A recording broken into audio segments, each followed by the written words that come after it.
नमस्ते। जय हिंद, वंदे मातरम। मैं एबी भारतीय। आप सबको मेरे मन के अंतःकरण से प्रणाम। आज मेरा एक सवाल है आप सबसे। सच सच बताइएगा, इन 7 सालों में आप क्या क्या नहीं जानते थे और इन 7 सालों में आपको क्या क्या ज्ञात हुआ। अगर आप सही में ये सारी बातें नहीं जानते तो आपको जानना बहुत ज़रूरी है। सबसे पहली बात, क्या आप जानते थे कि पत्रकार भी निष्पक्ष नहीं होते, वे भी किसी विचारधारा से जुड़े होते हैं। दूसरी बात, क्या आपको बॉलीवुड का सच पता था? क्या आपको पता था कि हिंदू धर्म को भी सनातन धर्म कहते हैं? क्या आपको पता था हिंदू शब्द सिंधु से नहीं बल्कि हमारे ऋग्वेद में 5000 वर्ष पूर्व से वर्णित था? क्या 7 साल पहले वास्को डी गामा का सच पता था? क्या आपने 7 वर्ष पूर्व बप्पा रावल का नाम सुना था? कितने लोगों को टीपू सुल्तान के बारे में पता था? आप बता सकते हैं कि वाकई आप सबको इन सारी चीज़ों के बारे में पता था? क्या आपको महात्मा गांधी के ब्रह्मचर्य प्रयोग के बारे में पता था?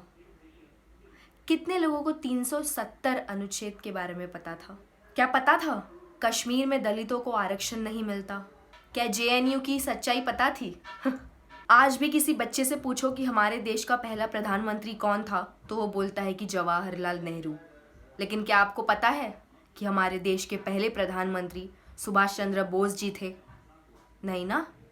वामपंथी विचारधारा और दक्षिणपंथी विचारधारा, क्या इस शब्द को आपने सुना था? क्या आपको पता था मदर टेरेसा की असलियत क्या थी? आज आपको ज्ञात हुआ होगा। लेकिन 7 वर्ष पहले ये सारी बातें कभी सुनी थी? नहीं सुनी होगी। 3 तलाक, हलाला, मयस्सर, क्या आप जानते थे इन सब के बारे में? क्या सेकुलरिज्म, लिबरलिज्म की असलियत ज्ञात थी?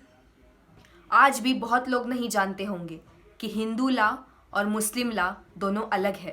क्या आपको पता है हिमालय की कंपनी का मालिक मुसलमान है? हिंदुओं को धोखा देने के लिए उसने ये नाम रखा था।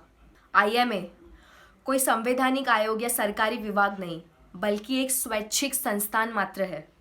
पता था ये? नहीं पता होगा आप सबको। और भी कई विषय हैं इन 7 वर्षों में आपको ज्ञात हुए होंगे। और भी कई ऐसे राज हैं जो आप सबसे छुपाए गए, आप सबको आज तक बेवकूफ़ बनाया गया। मैं आप सबसे हाथ जोड़कर निवेदन करूंगी, किसी की बातों में मत आइए। आप खुद निरीक्षण कीजिए, खुद जानिए कि क्या सही है और क्या गलत। हमसे जुड़ने के बाद आपको हर एक चीज़ का ज्ञात होगा। आजकल के युवाएं पॉलिटिक्स को कीचड़ समझते हैं, कहते हैं पॉलिटिक्स कीचड़ है, ये सब में नहीं जाना चाहिए। लेकिन पॉलिटिक्स वैसा नहीं है जैसा आप समझते हैं, जैसा आप देख रहे हैं। आप जानिए खुद कि क्यों ऐसा कहा गया, आखिर क्या वजह है इसके पीछे। आप खुद जानिए, आपको पता चलेगा। मैं एक और बार फिर से आप सबसे निवेदन करती हूँ, हमसे जुड़िए, एक एक बात जानिए कि वाकई संविधान में क्या लिखा है और हम कर क्या रहे हैं, देश में हो क्या रहा है। आपका ये जानना बहुत ज़रूरी है, आपके आज के लिए और आपके आगे ज़िंदगी के लिए। जय हिंद, वंदे मातरम, जय भारतीय देव सेना।